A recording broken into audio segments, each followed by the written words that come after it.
Allá arriba, en los escasos y breves momentos en que su mente podía permitirse el lujo de fantasear, sus recuerdos se mezclaban con instantes imaginados que hacían más llevadero el lastre del pasado. El de sus años de niñez corriendo por el puerto y calles aledañas a la fuga de un padre alcohólico, siempre huyendo del maltrato que nunca encontró consuelo. Abandonado por su madre, su existencia se debatía entre hacer pagar a los demás el resentimiento acumulado o echarse algún día a la mar.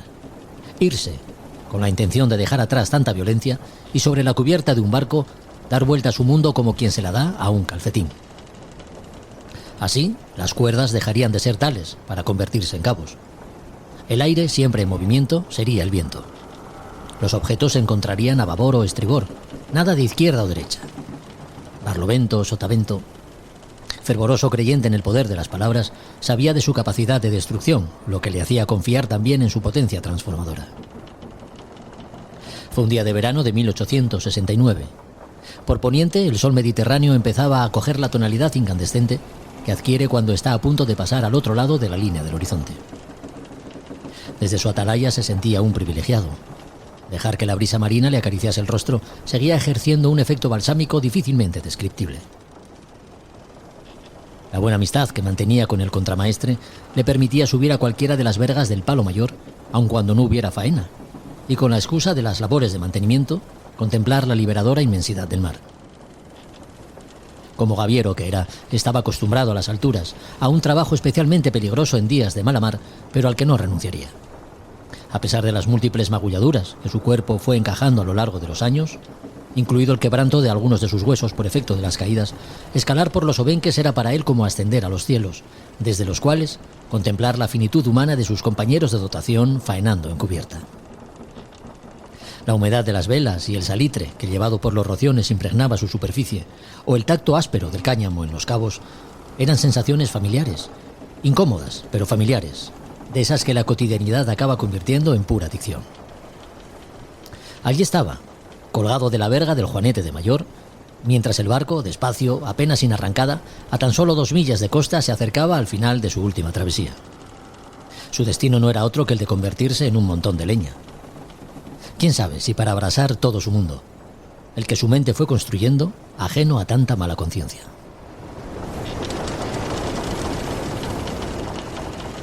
A Son de Mar, el podcast para marinos y amantes de la navegación.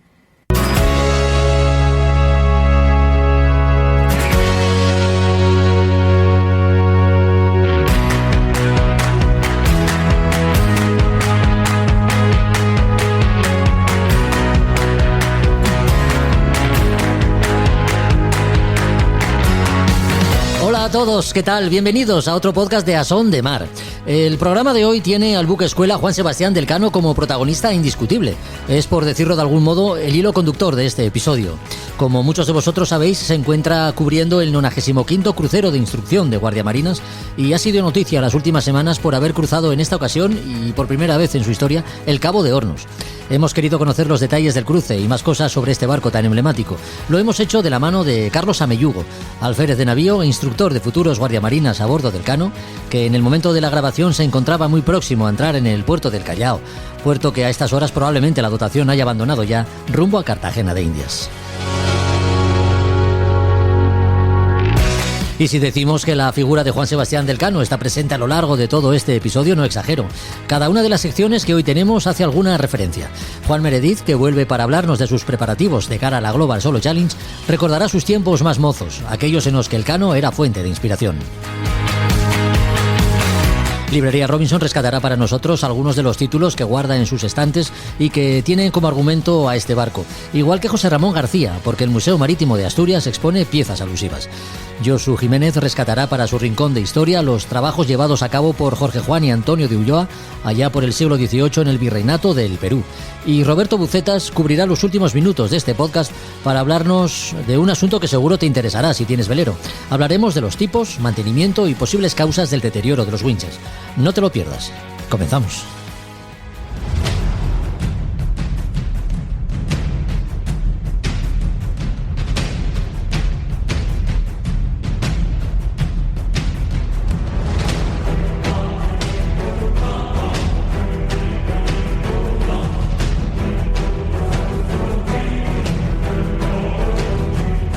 15.025 singraduras bajo su quilla, 1.835.879 millas recorridas y 20.000 marinos los que han pisado su cubierta para llevar a cabo el trabajo que requiere un buque de sus características.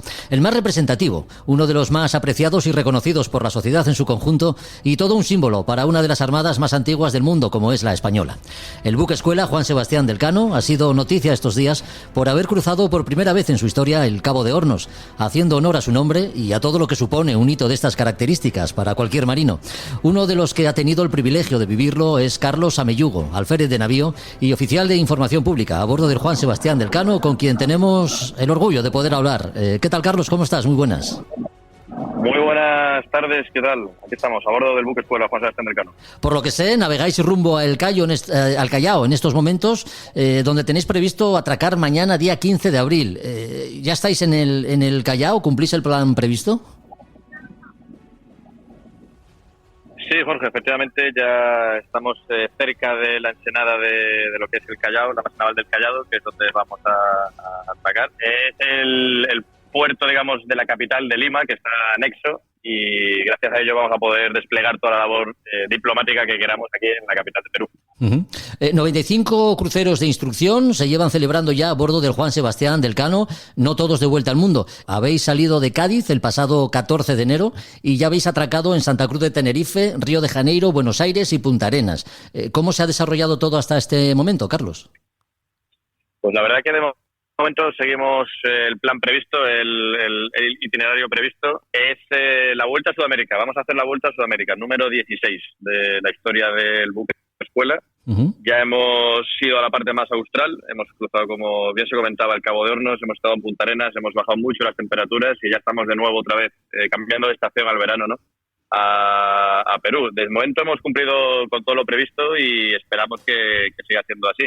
Se hacen cálculos muy precisos de velocidad, de rotas y demás. Y nada, de momento seguiremos con el plan previsto, que es básicamente desde aquí cruzar Panamá y ya entrar en el Mar Caribe. He mencionado los 95 cruceros de instrucción. De todos ellos, la verdad, Carlos, me ha llamado especialmente la atención el sexto, al mando del cual estuvo el capitán de navío Cristóbal Colón, imagino que descendiente del gran almirante, ¿no? Pues efectivamente, el que se hizo en el año 33, si no me equivoco, fue al mando de Cristóbal Colón.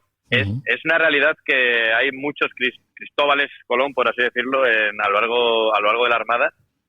Sin ir más lejos, en la actualidad, si no me equivoco, hay un coronel de intendencia, ¿sí? Si no me falla la memoria, que también tiene ese nombre y también es descendiente directo del gran almirante, ¿no?, que llevó a cabo la gesta que todos conocemos. Oye, Carlos, ¿es este tu primer crucero de instrucción? Me parece que no. No, que va. Ya es mi tercero.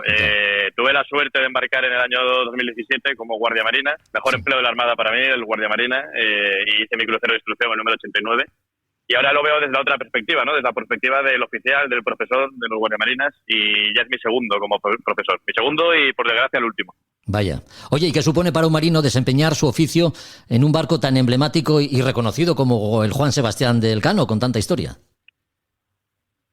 Pues la verdad que yo creo que se sienten a bordo de este barco por la doble misión que tiene, dos sentimientos principales, que es uno de orgullo, por supuesto, porque el orgullo de poder representar ya no solo a la Armada, sino a tu propio país fuera de España, es decir, por Sudamérica, por Europa, por Asia, cuando se da la vuelta al mundo. El que tú seas, digamos, la imagen visible de tu propio país, sí, te llena de orgullo y también de responsabilidad, tanto porque lo quieres hacer y lo intentamos hacer todo perfecto, también por la doble labor que tenemos, que no solo es la diplomática, sino es la de enseñanza. Aquí al final estamos formando a la promoción al completo oficiales, los próximos oficiales de la Armada. Entonces, para nosotros es un gran peso, una gran responsabilidad, el querer influir, el querer enseñarles, el querer que aprendan una serie de valores y de informaciones técnicas que luego van a tener que aplicar. Entonces es un orgullo, pero también es una gran responsabilidad la que sentimos. Desde luego que sí, y contando además con el peso de la historia que recorre el barco.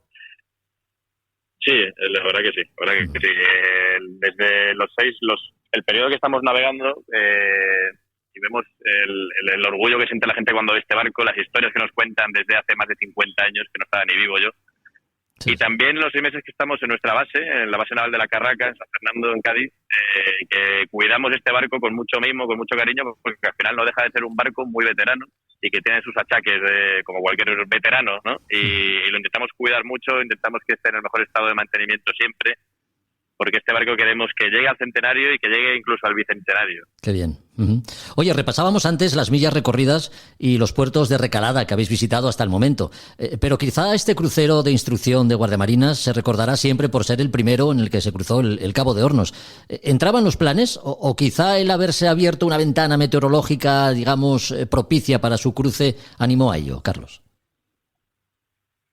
Tenemos que decir que cuando el año pasado ya se planeó este cruce de instrucción, el cruce se venía planeando como los anteriores, ¿no? Por el estrecho de Magallanes. Sí. Era una especie de secreto a voces que teníamos entre los oficiales y incluso el comandante, el que sabíamos que había una posibilidad. Sabíamos que había una posibilidad y dijimos, bueno, ahí está Hornos. Ya veremos cuando nos acerquemos las previsiones, pero bueno, siempre lo tuvimos un poquillo en la recámara. Y cuando ya nos fuimos acercando y ya teníamos una previsión meteorológica fiable, la cual precisamente nos abría esa posibilidad, y se hicieron los cálculos con la derrota prevista, tiempos y demás, y vimos que también era factible, ya nos lo empezamos a tomar en serio y en coordinación con la Agregaduría de Defensa de Chile y de su propia Armada, se planeó, se ideó la derrota, pero hasta que no nos vimos cruzando el paralelo 56 sur, vimos el Cabo de Hornos, que tantas veces se ha representado en imágenes, en fotografías, hasta en cuadros. Cuando lo podemos ver realmente, que estamos al sur del Cabo de Hornos, es cuando nos lo empezamos a creer. Ya. Oye, ¿y cómo se vivió el momento? Pues la verdad que con los días previos con bastante trabajo, con tensión, pero bueno, tensión contenida, ¿no? Al final. Y cuando conseguimos cruzarlo, la verdad que fue como esa liberación, como cuando el que hace un examen y ya lo suelta todo y sabe que ha aprobado. Es decir, ya listo. Todo el trabajo previo ha dado su resultado. Y es como esa calma, una calma tensa se respiraba en el barco. Entonces, en el momento fue muy bonito porque en el momento del cruce, justo cuando estábamos al sur del Cabo, el capitán de navío Manuel García, el comandante del buque, se dirigió a toda la dotación a través de los altavoces y, bueno, para felicitar por el trabajo hecho y para recordarnos un poco que fuéramos conscientes del hecho histórico que estábamos llevando a cabo. Y al terminar esa breve locución, pues el barco entero está, bueno, improvisado aplauso, la gente disfrutando, la gente haciendo fotografías para el recuerdo y demás. Fue como un día casi como festivo en el barco, celebrando eso, porque sabíamos que se había intentado muchas veces, no se había conseguido, que se había intentado ya incluso en el pasado y que lo habíamos conseguido. Entonces era por nosotros, por nuestras familias, por los españoles que van a seguir esta noticia y por toda la gente que lo intentó y no lo consiguió. Desde luego. Porque desde tierra, bueno, a lo mejor se ven las cosas de una forma un poco más épica, ¿no? Sin duda que a bordo se viven de forma diferente, pero de alguna manera os habéis tenido que sentir, más que en otras ocasiones, depositarios del testigo de la historia, ¿no? Y no de una historia cualquiera. Pues sí, la verdad que uno investiga un poco del Cabo de Hornos. Todo el mundo más o menos que tenga algo de conocimiento del mundo naval, marítimo, conoce el Cabo de Hornos, ¿no? Conoce la historia, pero al acercarnos hacia él ya empezamos todos a leer un poco más en profundidad. Sí. Ya uno descubre que en ese mismo lugar ha habido casi 800 naufragios, más de 10.000 personas han fallecido en esas aguas intentando cruzarlo, y entonces uno ya se siente con ese peso, ¿no? Con ese bagaje que dice, pues estoy haciendo algo que no es sencillo, desde luego, ¿no? Que hay unas condiciones meteorológicas que son las mismas que había hace 500 años, y que la gente se juega la vida para cruzarlo. Nosotros lo hemos hecho sin necesidad de jugarnos la vida, por así decirlo, porque ya tenemos unas previsiones previas que antiguamente no se podían hacer, lógicamente, pero no deja de ser igualmente peligroso porque la meteorología sigue siendo la misma, una meteorología cambiante, muy brusca, muy violenta, que te hace estar a lo mejor en un minuto en la estación del año de verano, y a los 5 minutos en invierno, y a los otros 2 minutos con vientos huracanados, y al siguiente minuto viento en calma. O sea, es una situación meteorológica violenta y muy cambiante. Por eso, aunque haya una ventana que se pueda prever, una vez que va uno navegando por allí, se da cuenta que efectivamente que hay arrecifes de viento de más de 50 nudos de repente, y la mar está de 3 metros y se vuelve de 7, de 8 en cuestión de minutos también. Ya. Entonces, todo eso sumado nos hace pensar eso, la cantidad de gente que lo ha intentado y no lo ha conseguido, y te sientes casi hasta responsable de hacerlo bien y como se ha conseguido hacer. Desde luego. Sí, perdón, parece que No, ahora te escucho. No, es que teníamos una pequeña interferencia, Carlos, pero parece que Disculpa. el sonido llega ahora más limpio. Estamos hablando de latitudes australes, ¿no? Cabo de Hornos, el Mar de Oces, lugares por donde, bueno, lo que te quería decir antes, ¿no? El peso de la historia de España, está ahí, y de alguna forma también vosotros sois depositarios, ¿no? Y testigos de esa historia.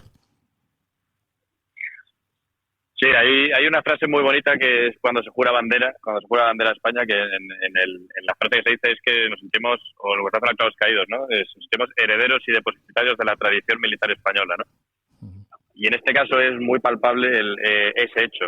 Tanta gente que ha intentado cruzar el Cabo de Hornos, incluso durante la vuelta al mundo que conmemoramos su quinto centenario, se tuvo que cruzar por Magallanes, no se pudo cruzar por el Cabo de Hornos. Sí. Ya entonces era peligroso, ya entonces lo era, y el haberlo conseguido nos hace, pues, hacernos acreedores, digamos, de esa labor tradicional que la Armada siempre ha presumido, que es el mantenedor, ¿no?, depositario, como bien comentas, de las tradiciones. Pues esto es la mayor combinación de tradición y modernidad, diría yo. Gracias a la modernidad hemos sabido poder mantener la tradición. La formación de guardiamarinas se inicia en 1928, un año después de la botadura del barco. 96 años de historia contemplan, digamos, la mayor parte de los elementos que conforman el Juan Sebastián del Cano, aunque ha sufrido modificaciones y mejoras, ¿no?, a lo largo de su trayectoria. ¿Con qué dotación cuenta en la actualidad, Carlos, el barco? Pues actualmente en el barco estamos navegando 246 personas, de las cuales 34 son guardiamarinas. Es decir, si lo restamos, esa es la dotación comandante del barco. Pero realmente este barco no nos gusta diferenciar entre dotación y guardiamarinas, porque es que este barco no se entiende sin los guardiamarinas. Son necesarios realmente para llevar a cabo las maniobras del buque, por ejemplo, para laborear las velas y los cabos. Son necesarios. Por eso siempre los contamos y los sumamos, y decimos siempre que somos 246, en torno a 250 personas de dotación. Ya.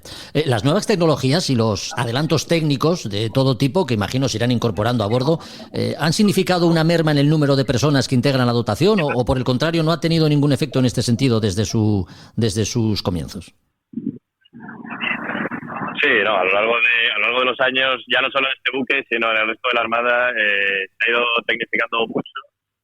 Este barco menos, a lo mejor por aquello de mantener las tradiciones, pero sí que es verdad que todas las dotaciones de todos los buques tienden a ser más reducidas. Particularmente este buque intentamos mantener la tradición no solo en actos vistosos, sino también a nivel operativo. Es decir, aquí todas las maniobras de movimiento de velas, de bozavaras, de vergas, se hace a mano, con botones y con cuadernales, como se hacía antiguamente. Y va todo a mano. O sea, en una tira se tienen que poner a lo mejor 15 personas a tirar para poder bracear la cruz, por ejemplo, sin ir más lejos. Ya. Pero sí que ha significado el que cada vez el personal sea más técnico, más profesional, y entonces haga falta menos gente. Un ejemplo muy tonto de esto es que antiguamente se dormía en COI y hoy se duerme en camas, por ejemplo. Uh-huh. Sí. La vida a bordo, como buque escuela que es, ya nos lo has mencionado, ¿no? Está dedicada a la formación de guardiamarinas que embarcan en el tercer curso de su carrera militar. Pero hay mucho más que eso. El trabajo diario y también la convivencia hace del Juan Sebastián del Cano vuestro hogar durante las largas travesías que duran los cruceros de instrucción. ¿Cómo es la convivencia a bordo? ¿Cómo se desarrolla? ¿Cómo es un día normal a bordo del Juan Sebastián del Cano? Carlos, cuéntanos. Muy bien, sí, pues la verdad que este buque es escuela de muchas cosas, pero si tuviera que destacar una cosa sería eso, de la convivencia y sobre todo el valor del compañerismo, es lo que se tiene que mantener aquí, porque el buque parece grande, sus 113 metros, pero realmente cuando uno se mete aquí no lo es, y es nuestra casa, como bien comentabas, durante 6 meses al año, o sea, medio año esta es nuestra casa. Uh-huh. Entonces, intentamos que sobre todo los guardiamarinas aprendan a convivir entre ellos, aprendan a ceder un poco de su intimidad personal en una más colectiva y en apoyarse en compañeros, porque sus espacios de vida son muy reducidos. Su día comienza muy temprano, sobre las 6:30 de la mañana, y comienzan a cursar asignaturas como si fuera la escuela normal, porque recordemos que aquí están cursando su tercer año de escuela, como me comentabas, tienen que dar todas sus asignaturas, además de las asignaturas de la ingeniería mecánica que se cursan ahora también. Llevamos un profesor civil a bordo de la Universidad de Vigo. Uh-huh. Entonces tienen que cursar todas las asignaturas a lo largo de toda la mañana, tienen unas 6-7 horas de clase Luego la comida, por la tarde tienen alguna asignatura más de refuerzo y luego ya lo que es el tiempo libre. Todo eso se combina con las guardias. El buque navegando está constantemente de guardia, reciben de guardias de lo que es la parte de la dotación del buque.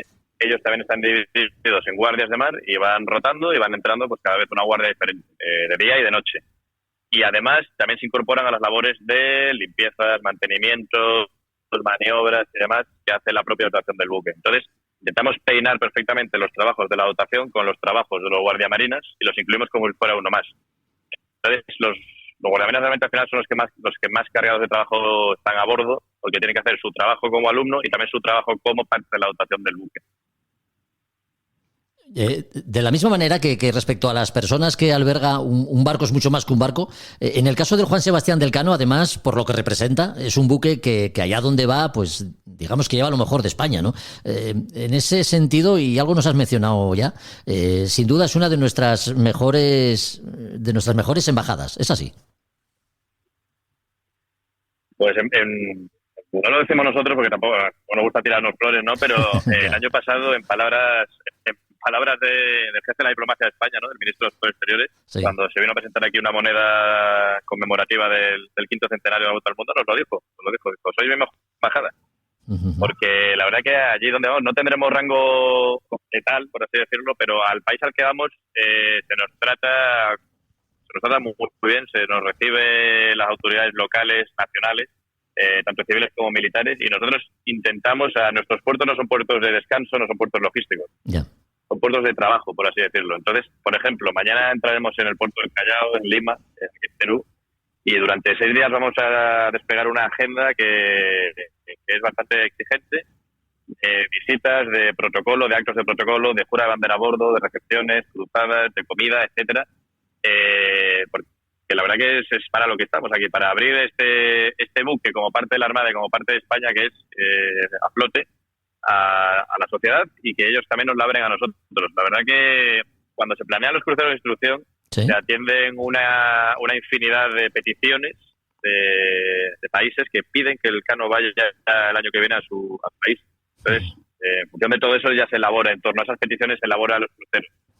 Entonces, tenemos una cantidad que ojalá pudiéramos atender todas cada año, pero tenemos muchas veces que priorizarlas porque son tantas peticiones que se reciben, tantos países, tantas ciudades particulares que quieren que el buque vaya a su propia ciudad, que tenemos que hacer un poco de gestión de prioridades según la última vez que se ha visitado, por ejemplo, y demás. Y cuando llegáis a un puerto y tocáis tierra, tenéis que ser escrupulosamente respetuosos con las normas del protocolo naval, me parece. ¿En qué consisten estas normas? Cuéntanos. Sí, son bastante diferentes. Este año tenemos la suerte de estar dando la vuelta a Sudamérica y como países al final hermanos de países comunes que tenemos, ¿no? Pues como parejas españolas. Pero una cosa muy vistosa, muy bonita y que viene de una tradición muy antigua es, por ejemplo, el saludo a la plaza, que se llama, que mañana lo efectuaremos en torno aquí al puerto del Callao, que es pegar 21 cañonazos de fogueo respondidos por la plaza. Es decir, nosotros pegaremos 21 cañonazos con salvas de fogueo y la plaza, la base naval del Callao, donde pegará otros 21 cañonazos. Es como un saludo. Es como estamos entrando nosotros, pegamos 21 cañonazos de saludo y ellos nos lo responden como que somos bienvenidos. Qué bien. Otro hecho que hacemos, por ejemplo, es el saludo a la voz y el saludo al cañón, que son los honores de ordenanza que le corresponden, por ejemplo, al embajador del Reino de España aquí en el Perú. Entonces, es muy vistoso también porque es una cosa antigua que se hacía cuando los buques tenían palos, como es el Cano en este caso, que la dotación cubre toda la jarcia, es decir, toda la dotación del buque marineros cubren las tablas de jarcia, trepan, por así decirlo, por las alturas del barco, y cuando embarca el embajador, en este caso de España en Perú, le dan las voces de España, de Viva España correspondientes, los cañonazos correspondientes, el himno de España y demás. Es muy vistoso y también viene de una tradición muy secular. Y nada, por ejemplo, ahora mismo tenemos la suerte de estar muy cerquita de Callao, ya de la zona de Miraflores, aquí en Lima, y nos ha salido a recibir el buque escuela, ¿no? El homólogo peruano, el buque de la Armada de Perú, VAP Unión.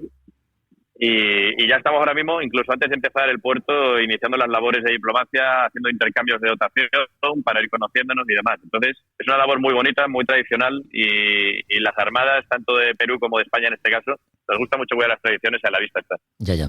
Estaré 6 días en el Callao. Sí, del 15 al 20. Del 15 al 20 estaremos. El 20 ya salimos de aquí con rumbo al canal de Panamá. Ya, no, lo digo porque cuando se emita este podcast probablemente ya estaréis navegando. ¿Qué puertos de recalada os quedan después del Callao para volver a España? Sí, pues salimos de aquí del Callao, iremos hacia el norte, ganando más norte todavía, cruzando el Ecuador de nuevo, esta vez hacia el hemisferio norte, cruzaremos el canal de Panamá para a continuación recalar en el puerto de Cartagena de Indias, en Colombia. Tras esto iremos a Puerto Limón, que este a lo mejor es más desconocido para los oyentes, es un puerto pequeño de una ciudad muy pequeña que está en Costa Rica. Y después de esto ya iremos a 2 puertos de Estados Unidos. Iremos a Pensacola, que está en el sur, en el límite de Florida. Es un puerto que nos ha solicitado en infinidad de ocasiones nuestra presencia y que tiene unas fiestas y unas celebraciones, esas ciudades específicas cuando llega el buque. Es un puerto donde somos muy queridos y es por ello que atendemos esta petición. Después de Pensacola ya iremos más al norte por la costa este americana y recalaremos en el puerto de Nueva York, que es uno de los puertos más visitados históricamente por este buque. Y después ya de Nueva York pondremos ya, siguiendo los vientos contralisios por el norte, ya llegaremos hasta Marín, ya España de vuelta, donde está la Escuela Naval Militar, el 12 de julio.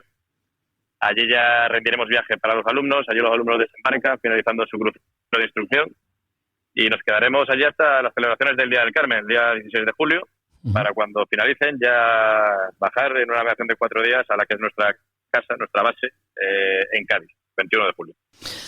Bueno, pues el Juan Sebastián del Cano sigue haciendo historia. En esta ocasión ha sido el paso por el Cabo de Hornos lo que ha llevado al buque escuela de la Armada Española a las páginas de la actualidad, más allá de las cuales, pues este querido y emblemático barco sigue siendo orgullo de España, la nación a la que representa allá donde va.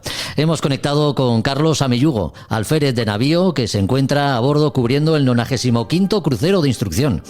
Queremos despedirte, Carlos, con la salve marinera, como corresponde, para agradecerte estos minutos y para que sirva de homenaje a todos tus compañeros, miembros de la dotación del Juan Sebastián del Cano. Un abrazo y buena proa a todos. Muchísimas gracias por la atención y nada, os esperamos en casa. Muchas gracias por interesar por nosotros. Salve, estrella de los mares, iris, de eterna aventura. Salve, oh fénix de hermosura, madre del divino amor. De tu vuelo a los pesares, tu clemencia de consuelo, fervoroso, llega al cielo, y hasta ti nuestro clamor. Salve, salve, estrella de los mares. Salve, estrella de los mares. Sí, fervoroso llega al cielo, y hasta ti nuestro clamor. Salve, salve, estrella de los mares, estrella de los mares. Salve, salve, salve,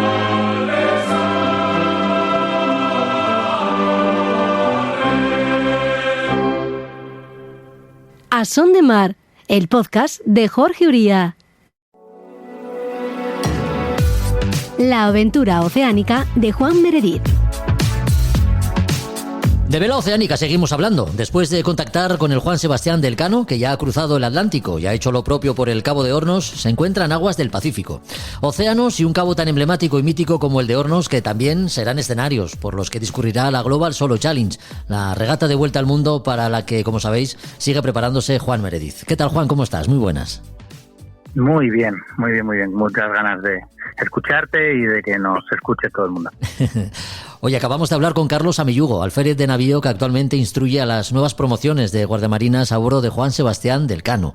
Un barco, hay que decirlo, al que te une, digamos que un vínculo un poco especial. Bueno, yo al final no vengo de familia de marinos. Tuve la suerte de nacer en una ciudad tan bonita como Gijón y de frente al mar. Uh-huh. Lo que hoy ahora es una marina, antiguamente era un desguace de barcos, ¿verdad? Sí. Pero yo podía ver el horizonte. Así que yo soy de los que tiré mucho de libros y de pequeñito mis padres no tenían problema en que comiera mientras leía. Cosa que puede no ser de mucha educación, pero al final alimenta el cerebro también. Uh-huh. Hubo un libro que era Barcos, simplemente, con una información, bueno, pues tan seria como pueda ser la de un libro para niños, en el cual uno de los barcos que salía era Juan Sebastián Elcano, barco que me empapé absolutamente, me lo sabía todo de ese barco, uh-huh. El nombre de los mástiles, todo, las velas, mucho de lo que puedo saber ahora mismo viene de aquellos tiempos, ¿no? Y al punto de que incluso con 16, 17 años le planteé a mis padres que porque recuerda que, o recordamos todos, ¿no?, que yo al final lo que quería es navegar. Sí. Pues vi que quizás una opción fuera intentar entrar en la Armada. Yo soñaba con navegar en ese barco y bueno, intenté irme a estudiar el COU allí y tal. Lo cierto es que mis notas no me hubieran permitido entrar. Uh-huh. Y bien, es un barco que me parece tan importante. Vamos a decir una cosita, yo normalmente nunca sé, porque sabéis que esto se va grabando, ¿no? Bueno, nunca sé lo que se cuenta antes. Esta vez tengo el honor de que yo ya sé lo que ya habéis escuchado vosotros ahora y que yo volveré a escuchar. Me parece tan alucinante. Sí. Y he sido tan afortunado de poder escuchar esto. El lenguaje que utilizaba este oficial, ¿no? Uh-huh. Igual soy muy tradicional yo en estas cosas, pero laborando velas me parece tan bonito. No sé, es un barco que es una insignia para todos nosotros. Sin duda. Un barco de sus características, y aunque solo sea por cuestiones estéticas, es un barco que despierta interés, ¿no? Si además, como es tu caso, Juan, que eres marino, el interés va más allá de lo meramente estético, para adentrarse incluso en aspectos más técnicos, digamos, ¿no? ¿Qué es lo que más te llama la atención a ti de Juan Sebastián del Cano? Bueno, me parece que es fundamental que para nuestra Armada haya vela tradicional. Porque los marinos somos marinos, no podemos quedarnos en las últimas tecnologías y si la última fragata es absolutamente un ordenador flotante, sigue estando en medio de la mar. Así que es básico que sigan, que los miembros de nuestra armada sigan preparándose en barcos de este estilo, haciendo además navegaciones de este estilo. Tuve la suerte también, hace años, a mí me tocó hacer el servicio militar por tierra, sí. Tuve esa mala suerte. Pero me mandaron a Menorca y allí coincidí con un tipo que es amigo, que estaba de segundo de la base naval, Francisco Sánchez Barcastre, de apellido ilustrísimo, y un gran tipo. Y él había estado, y no voy a decirte porque no recuerdo, no sé, me voy a equivocar, qué mando tenía él, qué cargo tuvo él en el Juan Sebastián Elcano. Pero recuerdo que le pregunté si esos barcos podían virar por avante, ¿no? Y él me explicaba, muy orgulloso, cómo hacer toda la maniobra, qué rumbos tenía que ir, cómo acuartelar los foques y que, en ciertas condiciones se podía conseguir hacer esa virada por avante, que en nuestros barcos actuales es muy sencilla, uh-huh. Pero que un barco como ese realmente es una maniobra muy, muy complicada, ¿no? Así que todo eso, al final, se lo tienen que llevar a las fragatas modernas, pero la ola sigue siendo la ola. Lo decíamos, ¿no? Comparando Vendée Globe con Global Solo Challenge. La mar es la mar, el océano es el océano y es para todos. Sin duda. Juan Sebastián del Cano ha cruzado por primera vez el Cabo de Hornos, además del cual en la Global Solo Challenge cruzaréis Buena Esperanza y Leeuwin. Buena Esperanza ya lo conoces. Por lo general, Juan, el paso de un cabo guarda ciertas alteraciones, ¿no?, en las condiciones de navegación. ¿Cómo se afrontan cabos tan imponentes como estos en una regata de vuelta al mundo? Bueno, Esperanza lo conozco porque tuvimos la desgracia de tener que parar en Cape Town cuando participamos, Fran Palacio y yo, en la Barcelona World Race. Entonces lo vimos relativamente cerca, ¿no? El Cabo de las Agujas. Cabo Lewin no, porque se queda muy lejos. Pero bueno, ya sabes eso que dicen, ¿no? De que los grandes cabos son los que tienen los brazos muy, muy largos. Cabo Peñas, en Asturias, tú lo conoces bien, puedes encontrarte un viento al oeste de la longitud de la Herbosa y otro viento completamente diferente al otro lado, ¿verdad? Entonces son cabos que realmente mandan muchísimo, Finisterre, bueno, todos estos cabos. Hornos me falta realmente. Y se me ponían los dientes largos. Yo me emocioné escuchando lo que ya hemos escuchado todos ahora, ¿no? Sí. Porque realmente, no voy a decir que yo no lo veo como un Everest de la vela, sinceramente, porque siempre, y tú me has oído decir, ¿no? La milla más difícil siempre va a ser la próxima, indistintamente de que estemos en Valencia, mar en Valencia, o afrontando Cabo de Hornos. Sí. Siempre es la más difícil la próxima. Pero bueno, para mí sigue siendo mi sueño de todas las noches cuando me acuesto. Que me perdone mi pareja. Juan, sigamos hablando de la Global, porque el acopio de velas a bordo ha de ser el adecuado para el reto que se va a afrontar, ¿no? Para responder adecuadamente a cada una de las condiciones que te vayas encontrando. Aún así, sí. En el caso, por ejemplo, de las calmas ecuatoriales, estas sean más persistentes o menos, ahí digamos que la paciencia es el factor más importante.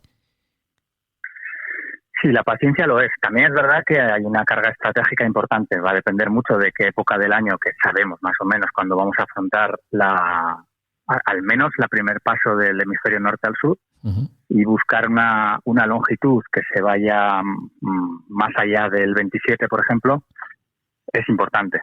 Todos los barcos que cruzan en regata intentan irse siempre un poco pegados, pongo comillas desde luego, hacia la costa brasileña, para evitar esas calmas. Yo he pasado en una ocasión nada más, y con el IMOCA, Frank y yo, no nos paramos ni un momento. O sea, pasamos entre chubascos todo el tiempo y a ratos rizados, ¿sabes? Sí. Y eso que pasamos un 26. O sea, yo no me equivoqué estratégicamente antes y me acerqué demasiado a Cabo Verde, y luego salir desde ahí es complicado a veces. Entonces esa opción sí. Y luego la subida, pues la subida para mí va a ser la primera vez, el paso de vuelta, y también hay que gestionarlo desde lejos, porque lo mismo, quedarse encalmado allí es cuestión más que de velas de paciencia, ¿no? Y de estar muy atento, intentar recuperar, pero sobre todo evitar las calmas, y luego esa nube perdida que ande por ahí que te pueda meter un chubasco, bueno, pues no dañar nada y seguir. Ya. Oye, y hablando de velas, ¿cuáles son las que llevarás y para qué? Porque lo hemos mencionado alguna vez, pero yo creo que sin entrar en el detalle. Cuéntanos.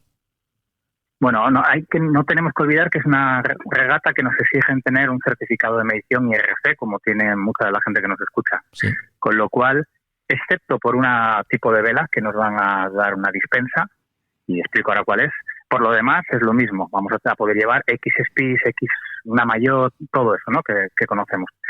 La dispensa es con las velas enrollables en la proa, que en IRC miden como spinnaker, y aquí los Class 40, con el Open 60 que está, y muchos de los barcos llevamos velas tipo código 0, código 1, velas enrollables que son como un Génova realmente.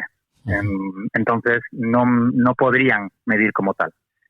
Tienen que medir como spinnaker. Entonces nos van a dispensar por eso. Yo voy a llevar un poco tipo Class 40, es decir, una mayor, que ya la tengo a bordo, la que vamos a utilizar. Sí. Una vela que debo decir que es de una membrana de Power Plus, una Finless, y tengo que decir quién la ha hecho, la membrana, porque ellos supieron que yo había roto la mayor que tenía el barco, y inmediatamente ellos mismos me llamaron. Es gente que conozco hace muchos años, de trabajar en velería, y me ofrecieron una membrana a un precio increíble, vela test, una vela de Dinema de color negro espectacular, Eco Dinema, y que sé que el foque que haremos será también de ellos, porque ya me lo han dicho, con lo cual la ayuda económica es especial, y luego la ayuda técnica, estamos hablando de unos principales fabricantes de membranas del mundo. Sí. Así que genial.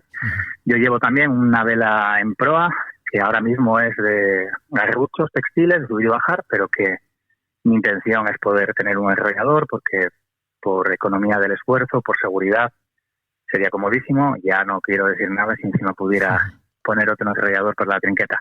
Pero bueno, el de proa sería lo más importante. Como he dicho, tengo una entriqueta y hay un tormenting. Ya tenemos 4 velas principales. Lo demás ya son spinnackers y te digo que me quedo como Class 40. Un speed a tope de palo. Bueno, como curiosidad, la clase 40 mide 115 metros cuadrados entre mayor y el Solen, a repartir como quieras. Ya. El speed son 200 metros cuadrados, el speed más grande, una buena bestia. Y hay un speed que va al style más abajo, la anterior va a tope, que no sé exactamente lo que mide, pero bueno, que ayudará muchísimo a esa vela. Y luego lo demás ya son velas enredables delante. Yo tenía en el barco un Genaker, los franceses los llaman Drifter, utilicé un idéntico en la Mini Transat, es una vela pequeña que va adelante, levanta mucho la proa para navegar con vientos de través fuertes y bueno, de ahí a la popa. Los estamos viendo ahora mismo en los IMOCA que están haciendo la de Ocean Race. Y tengo un código cero, también finless, también de esta casa italiana. Nunca he tenido un viaje extraño porque a mí me llevó por un barco que vino de Canadá, una cosa curiosa. Y no estoy más que agradecido de ellos. Una vela que he estrenado yo, que es una vela genial, absolutamente genial. Tú la pudiste ver en las 200 millas a 2. Uh-huh. Realmente la estrenaste en regata y es una vela, además de bonita, muy, muy efectiva y el barco ha ganado muchísimo con eso. Esas son las velas que voy a llevar. Creo que voy a poder llevar algún speed de respeto, pero para eso hace falta que los patrocinadores aparezcan y podamos tener para esas velas. Bueno, si no, de momento iremos con lo que tenemos. Bueno, pues de momento una vela para cada ocasión, vuelta al mundo y sin escalas, así será la aventura oceánica de Juan Meredith. Todo un reto, la Global Solo Challenge, que seguimos de cerca de la mano de uno de sus protagonistas. ¿Cómo te podemos seguir, Juan, y qué pueden hacer todas aquellas personas que estén interesadas en apoyarte de alguna manera? El sitio principal ya lo sabemos, que es A Son de Mar, porque hay que escuchar esto. Bueno, ya evidentemente los que están ahí nos están escuchando, pero bueno, pero por aquí tú no me los mandas, pero en todas las redes sociales Juan Meredith está, o Pasión de Mar, o directamente de Global Solar Challenge. El que no me encuentras porque no quiere. Así que hay que convencer a la gente de que quiera y de que la aventura continúa y que lo vamos a conseguir. Pues claro que sí. Tomamos nota y te esperamos en un próximo capítulo para que nos sigas poniendo al día de tus preparativos. Gracias, Juan. Un abrazo fuerte. Un abrazo para todos.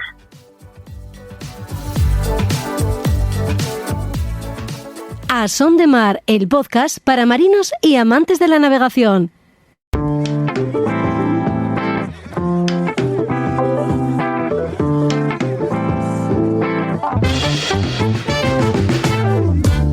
Es tiempo de libros, porque como decía aquel programa de televisión dirigido por el recientemente fallecido Sánchez Dragó, todo está en los libros. Y aunque lo relativo a los barcos y la navegación requiere de las imprescindibles jornadas de experiencia práctica, la lectura de contenidos relacionados con estos asuntos siempre resulta gratificante. Así que recurrimos a quien nos suministra en cada programa buenas dosis de letra impresa. Juan Melgar, Librería Robinson, muy buenas.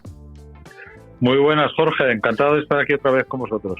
Ya hemos dicho que sin querer, el podcast de hoy se ha convertido en un merecido homenaje al buque escuela Juan Sebastián del Cano. Los libros publicados en torno a este emblemático barco no son escasos. Su estampa, digamos, que no deja indiferente a nadie. No es raro, ¿no?, que haya literatura dedicada a su figura.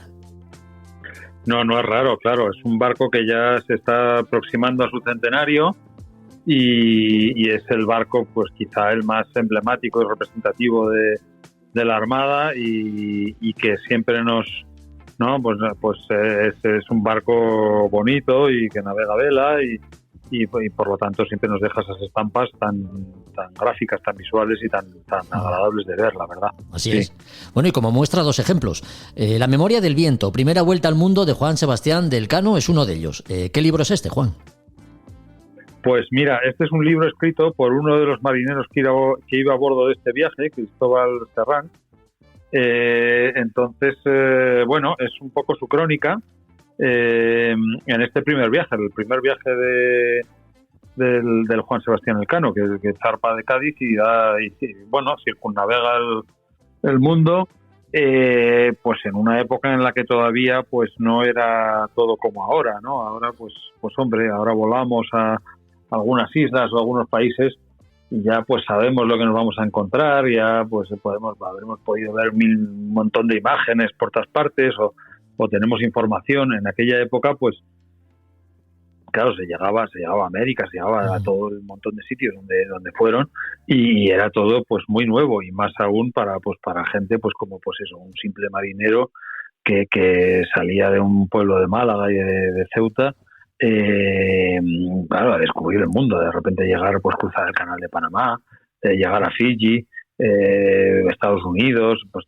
todo ese tipo de sitios pues tendrían que ser impresionantes, ¿no? De llegar, de ver y de conocer. El libro, la verdad es que está fenomenalmente editado, está editado por Ediciones del Viento. Tiene prólogo de Cristóbal Colón de Carvajal, del descendiente de Cristóbal Colón, que también es marino, entonces también hizo su crucero de instrucción en el Cano. Y bueno, pues va recorriendo pues también con mucha foto y con pues recortes de periódicos de la época, sobre todo con mucha ilustración de la época, de cómo les recibían, de qué es lo que hacían cuando desembarcaban en los sitios, del barco en los diferentes puertos que tocaba, de la gente que ven, pues todo, pues sobre todo, pues yo qué sé, pues, parte que es bastante impresionante, lo de la parada en Fiji, eso es quizá lo más exótico, ¿no? Cómo es todo eso. Y luego es un viaje muy largo, claro, un viaje que zarpan el 1 de agosto de 1928 y llegan el 30 de mayo de 1929, de Cádiz a Cádiz. Entonces es un viaje de prácticamente un año, muy muy largo y muy completo, y muy digno de seguir, la verdad, a través de este libro, que se lee muy bien y bueno, es una memoria personal muy muy interesante, muy de la época. Escrito por un marinero, como dices, Cristóbal Serrán, que, bueno, parece que era muy consciente, ¿no?, del hito que estaba viviendo, de la gran hazaña. Sí, se ve a través del libro realmente cómo aprovecha y cómo disfruta y cómo a pesar de ser un marinero, el libro está escrito y está redactado de una manera que, que es una persona que digamos un poco más allá de lo que quizás su rango, su empleo en la Armada en ese momento daría a entender, ¿no? Y está muy bien escrito, la verdad, y bien redactado y bien editado. Y editado por Ediciones del Viento, qué nombre más bonito. Ediciones del Viento. Qué nombre más. Sí, más que editan apropiado. bastante bien y recuperan, mucho esta editorial, bastante libro también tiene libros de Jack London, de Stevenson, etcétera, un poco de clásicos del mar también. Entonces, la verdad es que hicieron muy bien en recuperar este libro y en editarlo y publicarlo, sí. El otro libro que nos traes es Juan Sebastián del Cano, Embajador y Navegante. ¿Qué encontramos en sus páginas, Juan? Pues este libro, cambiamos un poco de formato de libro, porque esto ya es un libro mucho más visual. Este es un libro publicado por el Ministerio de Defensa, que nos presenta el barco con todas sus características. Es un libro más formato grande, tapadura, con el peso muy en lo gráfico, ¿no? Muy en lo que es el barco, sus interiores, todo tipo de imágenes, que es lo que realmente nos gusta mucho de este barco, ¿no? Porque es un barco francamente bonito, vamos, los que lo hemos tenido la suerte de poder verlo, es un barco digno de ver y maravillosamente mantenido, y que pues, todo aquel que tenga oportunidad, si coincide alguna vez en algún puerto que toca y cualquiera está por ahí, pues se lo recomiendo. Sí, sin duda. Y también, aquí nos va contando también, pues a través de los testimonios de diferentes marinos, los diferentes viajes que hizo también, las vueltas al mundo, todos los sitios donde ha ido parando, porque claro, esas vueltas al mundo son siempre sitios, siempre bastante que vale la pena visitarlos. También va destacando pues la presencia de todos los miembros de la Casa Real a lo largo del tiempo, que han sido marineros, y eso, se pueden ver, por ejemplo, pues eso, todos los increíbles interiores, ¿no? Y muchas escenas de maniobra, de gente que ha estado a bordo, mucho también de la vida a bordo, también mucho a lo largo del tiempo. Ya. Y supongo que esto como ya nos aproximamos al centenario, Sí. Le hará falta una pequeña edición en un momento dado también, porque yo creo que la han ido actualizando, pero incorporando pues gestas, ¿no? O navegaciones o hitos, como la recientemente completada de doblar el Cabo de Hornos, por ejemplo. Así es. Juan, no me gustaría despedirte sin destacar que Librería Robinson, además de ser una librería, lógicamente, es un espacio donde se pueden escuchar conferencias, charlas y celebrar algunos debates, ¿no? El próximo es el día 27 de abril. Ese día tendrá lugar en colaboración con Oceanosofia, la entidad que entiende la navegación a vela como parte de una formación integral de la persona, ¿no? Por decirlo de alguna manera. ¿De qué ciclo de conferencias estamos hablando? Cuéntanos. Este evento es un evento único porque es esta empresa que organizan viajes curiosos, viajes distintos, todos por mar. Pues en aguas polares, son viajes de ese tipo, y ese día vamos a tener con nosotros, por ejemplo, a Javier Cacho, que va a venir a hablarnos, que es también un autor conocido, que otro día quizá podemos también comentar libros suyos, Sí. Y junto con otro autor, que también es Antonio Pérez Verde, que tiene un libro sobre astronomía y hablarán de los viajes que proponen, de los viajes que han realizado, de los barcos, un poco charla de ese tipo. Eso es, por ejemplo, uno de los actos que tenemos. Otro acto que tenemos también próximamente, pero que todavía no está la fecha fijada, es la continuación de otro ciclo que empezamos de la mano de de la Escuela de Ingenieros Navales de aquí. Y este va a ser sobre los barcos de Eric Tabarly, los diferentes barcos que tuvo, porque Tabarly fue un gran innovador y entonces a través de esos barcos pues fue un poco marcando e innovando el paso los cambios en la vela, en la vela de competición, en la vela oceánica, en todo un poco. Y esos son dos cosas, por ejemplo, dos eventos que tenemos programados próximamente. Qué interesante.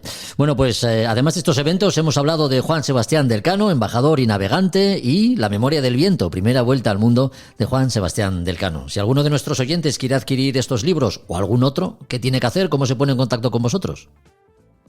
Pues lo que siempre queremos que hagan es que vengan a visitarnos y que puedan ver todo nuestro fondo y disfrutar de los libros aquí y ver el contenido, charlar con nosotros, preguntar. El que no pueda acercarse siempre tiene nuestra web, que es nauticarobinson.com, o nos puede también escribir un email o llamar por teléfono. También nos pueden seguir en redes sociales, donde publicamos, por ejemplo, también cuando se vayan a celebrar eventos, los vamos anunciando también por nuestras redes sociales, por Instagram, por Twitter, y ahí también, si quieren acudir a alguno, pueden informarse. Pues como siempre, gracias Juan por tu colaboración en este podcast y nos escuchamos en próximos capítulos. Un abrazo. Muchísimas gracias, Jorge. Un abrazo, un placer estar aquí, como siempre.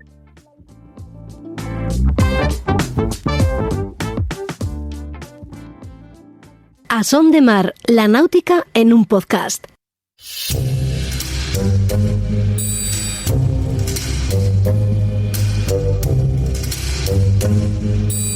En A Son de Mar, historias del museo.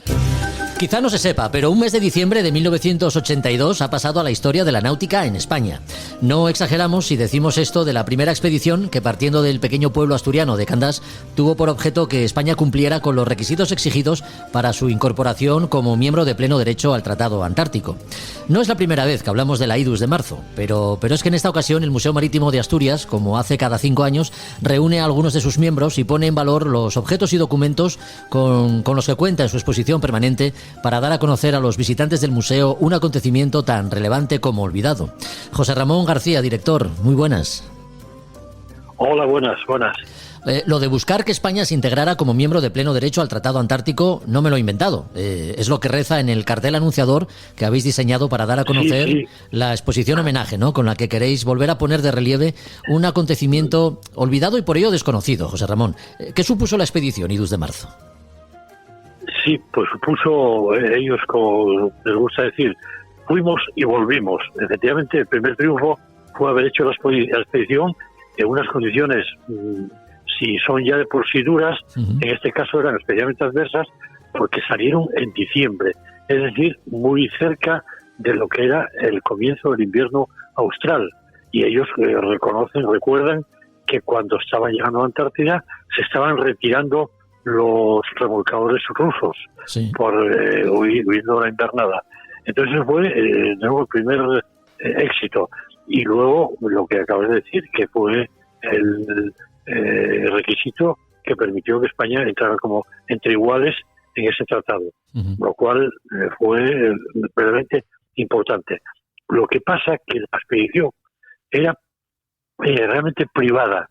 Entonces, yo no estoy muy al tanto del tema, pero se les puso la proa burocráticamente en ciertas instituciones, fue el motivo que retrasó la salida del viaje, y no se reconoció a la vuelta el mérito. De hecho, se puede decir que hasta se ninguneó, y algunos historiadores ni lo nombran siquiera. Hay una cosa extraña ahí. Por eso aquí ponemos especialmente énfasis en eso, en resaltar lo que no se le dio la importancia y el mérito que tuvo. Claro. Y ahora ya, hablando del petit comité, se puede decir, y sin meterse en muchas profundidades, si en vez de ser una goleta asturiana con tripulación asturiana y tal, hubiera sido de determinada comunidad, pues seguramente lo hubiera tenido mucho más relieve, la verdad. Y si fuesen ingleses no te digo nada. Bueno. Teníamos claro, películas. Entonces, sí. Claro, películas y series. Eso es cierto. Sí, sin duda. Sí, porque no somos conscientes, ¿no?, del sacrificio a todos los niveles que supuso un reto de aquellas características para quienes la protagonizaron, tanto a nivel personal como profesional en algunos casos. Sí, es cierto que llevaban dos capitanes con todos los méritos, conocimientos, experiencia y demás, pero la tripulación estaba formada por jóvenes inexpertos que no eran ni marineros. Había 4 biólogos, un médico, un periodista, un ingeniero y tal, pero que era una tripulación, no era una tripulación 100% marinera, ni entrenada ni preparada. O sea, tuvo un punto ahí de aventura importante. Eso que solo se puede hacer cuando tienes 20 y pocos años. Y realmente ellos lo reconocen, al día de hoy todavía lo reconocen, que fue un impulso juvenil. No estuvo muy lejos de lo que hacían de las grandes expediciones del siglo XV y XVI. En aquel caso era buscarse la vida y salir adelante con lo mínimo. Ahora era por realmente hacer, en realidad casi se puede decir próximo a lo que hoy son está tan de moda deportes de riesgo. Esto indudablemente implicó un riesgo importante y lo asumieron con esa pujanza que da la juventud. Y todo ello por llevar adelante algo que hasta el momento no se había hecho, ¿no?, que era llegar a la Antártida. Exactamente. Quería decir, más allá de las especulaciones en torno a la desaparición del San Telmo en el siglo XIX, lo cierto es que la goleta Idus de Marzo llegó y cumplió con lo que tenía comprometido en el continente antártico. ¿Toda la misión se cumplió en todos sus términos, José Ramón, o quedó algún cabo suelto? Sí, ellos recorrieron varias islas, estuvieron en bases científicas que estaban ahí instaladas, y desde luego tuvo la repercusión no solo en España, sino también la campaña del buque Polarstern de la República Federal Alemana. Fue también participaron también en ese proyecto, así como uno en la campaña austral del Instituto Antártico Chileno del año 85, de modo que digamos que fue un eslabón en una cadena de acontecimientos que continuó insertada tal. Lo que ocurre es, lo dicho, que no fue una expedición oficial, sino lo hicieron casi, no voy a decir en contra de las autoridades, pero sin recibir ningún apoyo específico, más bien trabas. De hecho, cuentan algunas cosas de cómo fueron a ponerlo en conocimiento de las autoridades y bueno, pues casi no se la recibió y, en fin, Ya. hubo sucesos que yo no quiero porque no fui testigo y por lo tanto no puedo concretar, pero sí hubo sus más y sus menos. No fueron justamente tratados, desde luego. Ya. Bueno, ¿qué podemos ver y qué es lo que tenéis preparado para esta exposición homenaje a la Idus de marzo en el Museo Marítimo de Asturias? Sí, hay que decir que el museo tiene la exposición permanente, la exposición tiene una vitrina donde están una preciosa reproducción de la goleta, una maqueta, y los utensilios que trajeron de ropa de aguas, algún efecto de transmisiones, fotografías y demás. Sí. Eso es la permanente. Y lo que ahora hicimos, como primer temporal, porque no estaba todo expuesto, pues fue, en primer lugar, poner entre 3 grandes cartas marinas cuál fue el recorrido que hicieron hasta la Antártida y entre las islas de la Antártida, con la trayectoria y las fechas de los lugares donde, en puertos donde entraron y demás. Eso por una parte. Luego, fotografías a gran tamaño y una maqueta en corte longitudinal mostrando el interior de la goleta, que no era precisamente un remolcador para afrontar situaciones muy adversas, era una goleta diseñada para turismo en realidad, sí. que tenía todos los medios, preciosa como dicen ellos, que es un barco estéticamente precioso y con lo mínimo para tener garantías de navegabilidad, pero no nada extraordinario. Y eso tenemos en una reproducción, más luego recuerdos que se fueron haciendo luego, metopas, sobres con matasellos de los puertos donde entraron y alguna curiosidad más, algún elemento electrónico que son, claro, antidiluvianos, porque en 40 años lo que progresó, todo eso, la telegrafía y la comunicación, eso no se sabe. Y eso es lo que compone, sobre todo los mapas, yo creo que es lo más curioso porque se puede ver por dónde, cómo y en qué fechas navegaron. Sí. José Ramón, no quiero terminar sin hacer referencia a alguno de los objetos que exponéis y que recuerdan al buque escuela Juan Sebastián del Cano, protagonista en el capítulo de hoy. ¿Qué puede ver el visitante en relación al Juan Sebastián del Cano en el museo? Sí, también les dedicamos una vitrina en la exposición permanente. Sí. En el área dedicada a la Armada y está una maqueta del bergantín goleta, Juan Sebastián del Cano, un lepanto de uno de los marineros que lo tripulan. Tenemos también una metopa y un curioso diario de navegación de un alumno de los años 20, de uno de los primeros viajes, de un alumno un guardia marina, que sirvió en el barco en una de las vueltas que hizo al mundo. Y sí, está representado efectivamente con los barcos de la Armada. Perfecto. El problema es que el museo ya se está quedando pequeño y no podemos tener expuesto continuamente todo lo que tenemos. Por eso hacemos rotaciones y en este caso cada quinquenio que cumplamos nosotros vamos a acordarnos de la expedición de la Idus de marzo. Siempre tendrán un recuerdo aquí y supongo que los que vengan después lo seguirán manteniendo o incrementando seguramente. Como tiene que ser, porque además no es para menos. La Idus de marzo y el Juan Sebastián del Cano, dos barcos que, bueno, pues merecen todo nuestro reconocimiento, por supuesto que sí, y por eso mismo están presentes también en el Museo Marítimo de Asturias. Con su director hemos hablado, así que José Ramón, gracias por la compañía y nos volvemos a escuchar en el próximo podcast. Un abrazo. Por mi parte, encantado. Un abrazo. Es una sensación muy difícil de explicar porque es sublime. O sea, es majestuoso, sublime. Al mismo tiempo ves la soledad, ves una naturaleza que está impoluta, ves algo, muy difícil de entender, pero es una sensación única. Javier Babé, capitán de la Idus de marzo, el primer barco español en llegar a la Antártida en nuestra historia reciente. Lo hizo en 1982.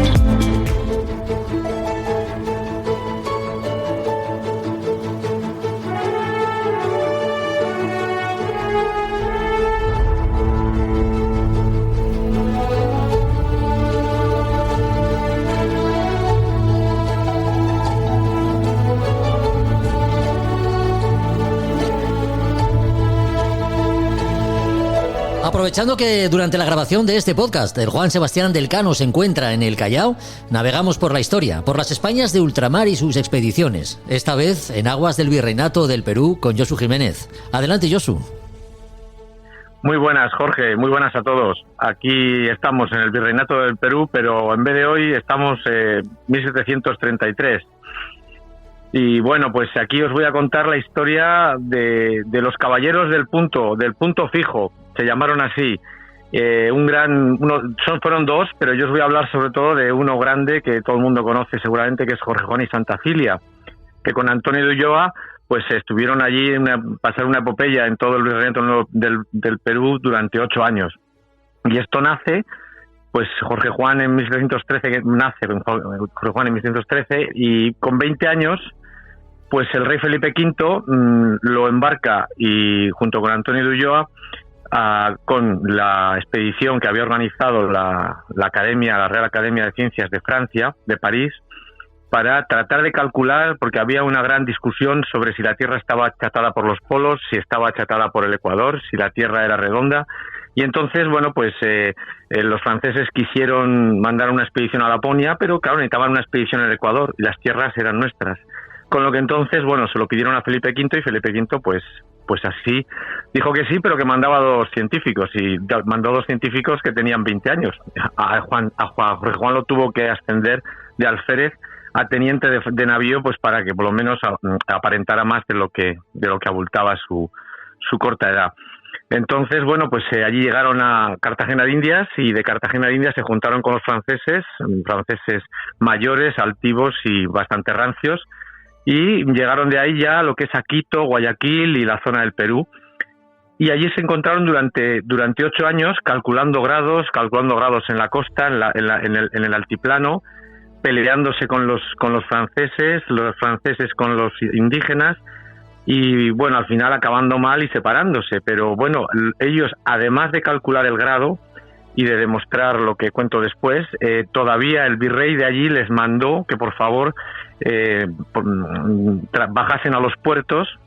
¿Por qué? Pues por lo de siempre. Había unos que son britanos que andaban por ahí saqueando, como el comodoro George Anson, que bueno, pues arrasó Paita, etcétera, etcétera. Y entonces, bueno, pues ellos, además de eso, no solo eso, sino que tuvieron que calcular los refuerzos de los puertos, aprovecharon para anotar rumbos, derrotas, corrientes, vientos, observaciones barométricas, astronómicas, planos de costas, bahías. Es decir, no solo estaban calculando como cosmógrafos, como astrónomos, como científicos, sino que además también como marinos ilustrados. Bueno, pues después de esos 8 años y acabar enfadados, y de ahí vino su nombre, pero estaban todo el día calculando el punto, el grado, los caballeros del punto fijo, partieron los dos en 2 barcos franceses rumbo a España, a Francia o a España, y Antonio de Ulloa cayó preso, pues lo apresaron los mismos de siempre, los britanos, tiró todo lo que pudo al mar, y con lo que llegó a Inglaterra todavía le reconocieron en la Real Academia como un gran científico. Y con nuestro Jorge Juan, pues este hombre, después de haber estado 8 años en el Virreinato del Perú, al final llegó a España a través de Brest, y el gran rey Fernando VI, ese sí era grande, me he equivocado de nombre, pues el gran rey Fernando VI vio a través del Marqués de la Ensenada, la gran labor que había hecho, y se adelantó a los franceses publicando pues los cálculos científicos y demostrando que la Tierra estaba achatada por los polos. Entonces, bueno, pues esto fue en 1748, después de todos esos años, y ahí acaba la historia de Jorge Juan como científico y como cosmógrafo, pues en el altiplano, en Perú. Ahí empezaría la de espía, porque Jorge Juan fue espía industrial, un espía al servicio de España en Inglaterra. Se trajo a Mateo Mulan, que fue el que construyó el que diseñó y construyó la Santísima Trinidad. Fue un proactivo en la creación de, por ejemplo, el observatorio astronómico, ingeniero calculando y mejorando los procesos de producción del azogue y de otras materias geológicas. Incluso tenía la cultura científica, creando la Asamblea Amistosa Literaria. Bueno, todo esto no lo hizo en Perú, pero en Perú fue donde se forjó y se bragó como científico y como hombre solo ante esos franceses y ante esos britanos. Y bueno, un poco pues esta es una historia muy parcial de Jorge Juan, un grande que bueno, pues que terminó que fue allí en el Virreinato del Perú, donde ahora mismo está nuestro Juan Sebastián Elcano. Bueno, pues hasta aquí hemos llegado hoy, ¿no, Josu? Pues sí, mañana más.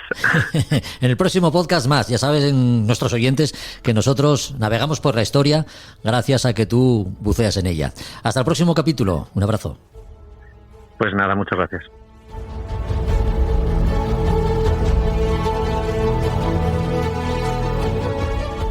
A Son de Mar, el podcast para marinos y amantes de la navegación.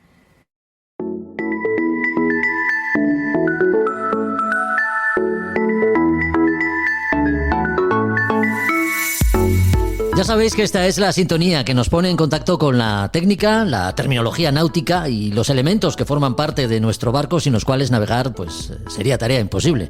Por eso hoy prestamos atención a esos componentes que nos facilitan tanto el trabajo de cazar los diferentes cabos que influyen en las maniobras. Nos referimos a los winches, de sus tipos y mantenimiento. Hablamos los próximos minutos con Roberto Bucetas. ¿Qué tal, Roberto? Buenas, muy buenas. Hola Jorge, ¿qué tal? Buenos días. Oye, antes de entrar en materia y teniendo en cuenta que el Juan Sebastián Elcano ha ocupado pues la mayor parte de este podcast, no sé si recuerdas las visitas que hizo Asturias creo recordar que en 1999 a Gijón y en el 2003 que estuvo en Avilés. ¿Tuviste la oportunidad de conocerlo? No, yo lo había conocido ya en una visita que hice en Galicia, había conocido el barco. Lo que sí fui a la maniobra de salir aquí en Gijón y lo estuvimos viendo desde la mar y es un espectáculo ver el Juan Sebastián Elcano. Sí, desde luego que sí. Oye, desconozco si el Juan Sebastián Elcano tiene winches, como los que podemos encontrar en cualquier velero. Hablaríamos en tal caso de cabrestantes, que sin duda pues facilitan el trabajo durante las maniobras, ¿no? No sé si tiene que ver el cabrestante algo con el winche. ¿Son elementos parecidos o no? Son básicamente lo mismo. Hablamos de un cabrestante cuando hablas de un molinete, que sería para virar a lo mejor un cabo o una cadena de eje horizontal, y el cabrestante se habla que es un molinete de eje vertical. Podemos decir que es lo mismo, porque al final es un tambor sobre el cual vamos a pasar un cabo y a través del cual vamos a poder virar ese cabo. Bueno, pues vayamos al detalle. ¿Qué tipo de winches existen en el mercado? Bueno, winches, podemos encontrarnos muchos tipos de winches. Podemos hacer una serie de clasificaciones de los winches. Quizás la primera que podríamos hacer sería en función del material de fabricación del winche. Los winches, la mayoría de ellos suelen ser de bronce y bronce cromado. Podemos encontrarnos también winches de aluminio. Son más económicos que los anteriores y, bueno, tampoco no tienen la misma durabilidad y mantenimiento que los anteriores. Y también podemos encontrarnos winches de acero inoxidable. Y acero inoxidable marino, HI316, que bueno, son más caros que los anteriores, pero también son un poco mejores. Esa puede ser una clasificación. Después podemos tener otra clasificación entre winches simple, es decir, un winche que sea simplemente la campana o el tambor sobre el cual se va a pasar el cabo, y hay winches que son self-tailing, que son autocazantes. Los primeros son más rápidos de trabajar con ellos a la hora de cazar cualquier cabo, driza o escota, y los segundos son más cómodos para poca tripulación, es decir, con un solo tripulante tranquilamente podemos estar cazando un cabo. Esa sería una segunda clasificación. Sí. Y podemos, si queréis, hacer otra tercera clasificación en función del método de accionamiento de lo que sería el propio winche. Tradicionalmente vamos a tener una manivela, que es lo que tenemos para barcos pequeños, una maneta, que va a ser con la que vamos a accionar el propio winche. Pero bueno, también podemos tener winches eléctricos a partir de 40 pies. Los barcos suelen montar, aunque solo sea un winche eléctrico para las cosas que haya que hacer más esfuerzo a bordo. O podemos encontrarnos también winches accionados hidráulicamente. Uh-huh. Es otro sistema de winches. Y los winches convencionales existen ahora, encuentras por el mercado lo que se llaman pues manivelas eléctricas. Es una especie como si fuera no sé, un taladro, una especie de taladro movido eléctricamente, que lo metes en el accionamiento, en el eje del winche, y puedes accionarlo. Bueno, son cosas un poco peculiares, un poco raras, podríamos decir. Ya. Oye, lo cierto es que los winches, bueno, pues han venido a facilitar mucho el trabajo, sin duda, ¿no? En el caso de los autocazantes, pues siempre se dice lo mismo, ¿no? Es como tener otro tripulante a bordo, facilita mucho las maniobras. Sí, para barcos de crucero con poca tripulación hay que tener muchos winches autocazantes, porque bueno, pues te despreocupas, tú mismo puedes estar trabajando haciendo fuerza sobre el propio winche con las dos manos, con los dos brazos, bueno, es mucho mejor.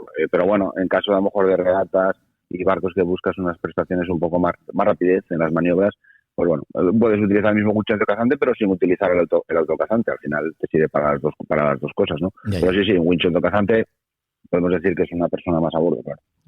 Oye, y respecto al mantenimiento, en principio no parece que sea muy complicado. Lo que sí es, digamos que es importante, ¿no? Revisarlos con cierta periodicidad, hay que tenerlo en cuenta también. Sí, a inicio de temporada sería recomendable hacer una limpieza de los winches de a bordo. Pues eso, una tarde hay que ponerse y hacer un mantenimiento sobre los mismos. Se suele decir que bueno, sería conveniente a principio de temporada y a finalizar la temporada, pues bueno, hacer otra revisión. En el mantenimiento del winche, bueno, es algo relativamente sencillo, tampoco entraña mucha dificultad, solo que da miedo, porque desmontar la campana del winche y decir todo lo que hay dentro, pues a veces parece que asusta, ¿no? Y vemos despieces de winches y vemos muchas pequeñas partes de los elementos del winche, pero bueno, en cierto modo no es muy complicado. Lo primero, tenemos que tener el material necesario para hacer esa jornada de mantenimiento.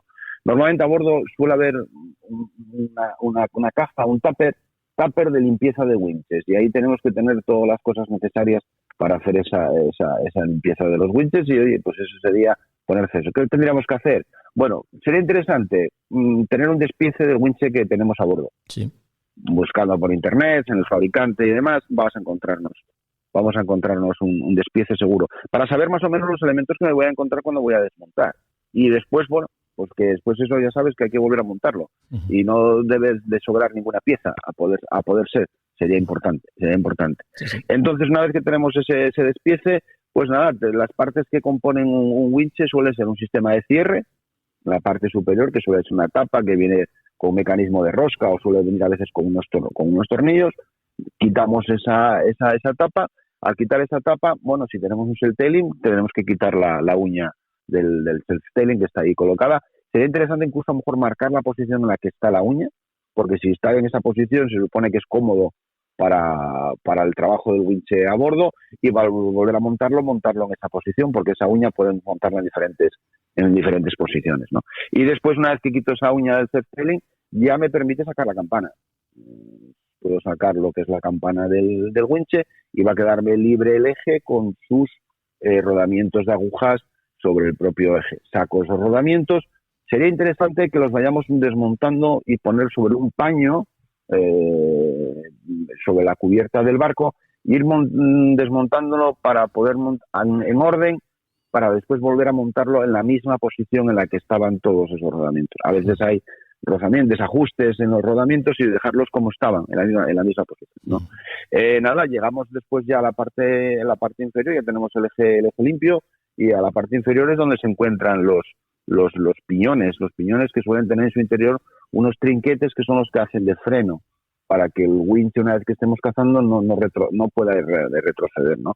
Esos trinquetes son el elemento más importante de cualquier winche, porque son los que suelen quedar trabados muchas veces al tener suciedad, y ese winche queda loco, porque todo el mundo habrá visto una vez un winche loco que no para, que no frena una vez que lo estamos cazando. Sí. Y eso vamos a tener que llegar a acceder a esos trinquetes.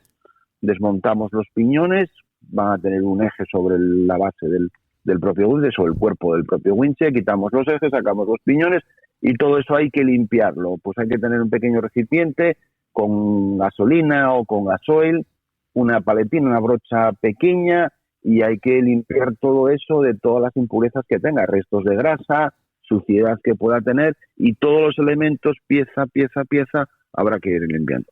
Y después va a haber que echarle aceite, sobre todo al tema de los trinquetes y los muelles de los trinquetes.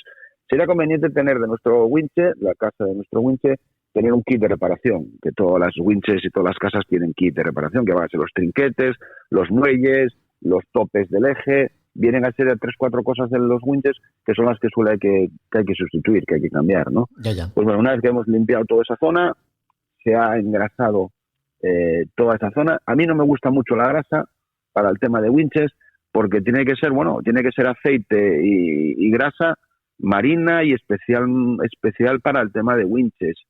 Echarle mucha grasa a un winche va a generar que va a hacer una especie de pasta, sí, que a veces, si no es buena, va a emulsionar, y al final queda el winche como trabado con la suciedad. Entonces me gusta más el aceite de muchas cosas. O mucha gente lo que hace es mezclar un poco de grasa y aceite. Para el tema de trinquetes, sobre todo aceite. Para el tema de eje sobre campana y demás, grasa o grasa mezclada con un poco de aceite. Y empezamos el proceso de montaje. Empezamos a montar el proceso inverso al desmontaje del winche, y vamos a ver que el sonido ya va a sonar, esa campanilla tan característica de los winches, y que bueno, ese sonido parece sonido de gloria, ¿no? Ese sonido del winche que está perfectamente limpio. Suelen decir que si falla algo o no sabemos montarlo, suelen decir que como tenemos otro gemelo al lado, pues bueno, siempre tengo para desmontar el otro y que me sirva de muestra. Bueno, no sería lo recomendable, sería que lo fuéramos montando según lo hayamos desmontado. Muy importante, al principio, cuando quitamos la campana, que con la campana no salga alguno de los rodamientos, no esté algún trinquete suelto y que nos pueda caer al agua, que suele ser también a veces habitual. Muchas veces también, pues bueno, rodear el winche con un trapo, poder ser de algodón. Rodeamos toda la base del winche porque, bueno, al echarle aceite, al echarle un poco de grasa, siempre va a gotear sobre la cubierta, el aceite un poco negro, sucio, va a manchar la cubierta. Bueno, ser un poco curiosos a la hora de hacer esa maniobra. Pero bueno, no entraña mucha dificultad la limpieza del winche. Una vez al año, pues desmontamos winches y limpiamos winches, que no lo va a agradecer el barco y la tripulación, sobre todo, al que tenga que hacer el winche. Si el winche está limpio y está perfectamente operativo, va a ser mucho mejor, ¿no? Sí, bueno, pues tengamos en cuenta que además de la herramienta necesaria tenemos que ser cuidadosos y ordenados. Ya para terminar, Roberto, ¿cuáles son las causas más comunes que pueden afectar al funcionamiento de winche? Los fallos fundamentales que da el winche es, bueno, un winche que no se haya desmontado en mucho tiempo, pues va a trabajar duro, muy duro. Eso suele ser un problema. Solución, limpieza. Limpieza de todo el winche y aceite y grasa. Y dos, el segundo problema que suelen dar los winches, y sobre todo los winches de aluminio suelen dar bastantes problemas, es que la campana, muchas veces donde va metido el trinquete, es el stopper ese que hace que bloquee el winche en sentido contrario, son de acero inoxidable la mayoría de las veces. Pues de desgastes, desajustes ahí, que el trinquete quede un poco trabado o que el trinquete llegue incluso a romper, y eso pues al final me genera un problema. Y los muelles, el trinquete, ese trinquete lleva un muelle para que esté siempre abierto. Pues ese muelle a veces se queda cerrado y no hace su función de mantener el trinquete abierto, y el winch a veces en alguna posición queda loco. Trinquetes. Lo más importante en el tema de winches es problemas a nivel de los trinquetes. Sustituir los muelles de los trinquetes. Y limpieza. Muy bien. Lo demás son elementos mecánicos, robustos, que en principio no tienen por qué darnos ninguna brava. Un winche tiene que durar toda la vida. Parafraseando el título del libro Mi amigo el espí, pues hoy hemos hablado de nuestros amigos los winches. Hay que cuidarlos para que funcionen correctamente. Gracias, Roberto. Hasta el próximo podcast. Gracias a vosotros. Un abrazo.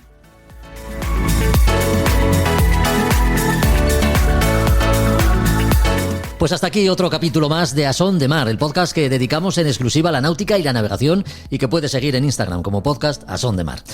O compartir también, por supuesto, en redes sociales a través de cualquiera de las plataformas que emplees para escucharlo. Gracias por estar ahí. Volvemos en 15 días. Hasta entonces. Adiós. A Son de Mar, la náutica en un podcast.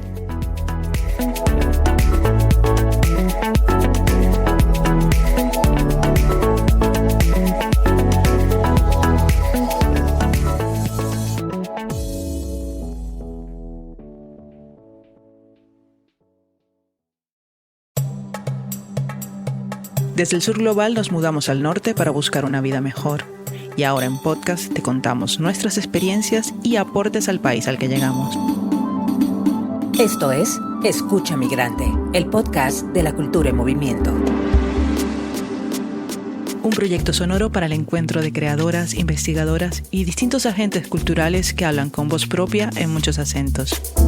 Hola, soy Dagmari Oliver Graterol y seré tu anfitriona en los episodios conversacionales. Yo soy Mili Matos y seré la voz que te acompañará en los episodios narrativos. En esta primera temporada escucharás relatos que tienen a la migración y a la cultura como espacios de creación, convivencia y resistencia desde España. Síguenos, activa las notificaciones y comparte con el hashtag #EscuchaMigrante. Este es un proyecto beneficiario de las ayudas para la promoción del sector del videojuego, del podcast y otras formas de creación digital convocadas por el Ministerio de Cultura y financiadas por la Unión Europea Next Generation EU, con el apoyo de Yo Soy el Otro, Asociación Cultural.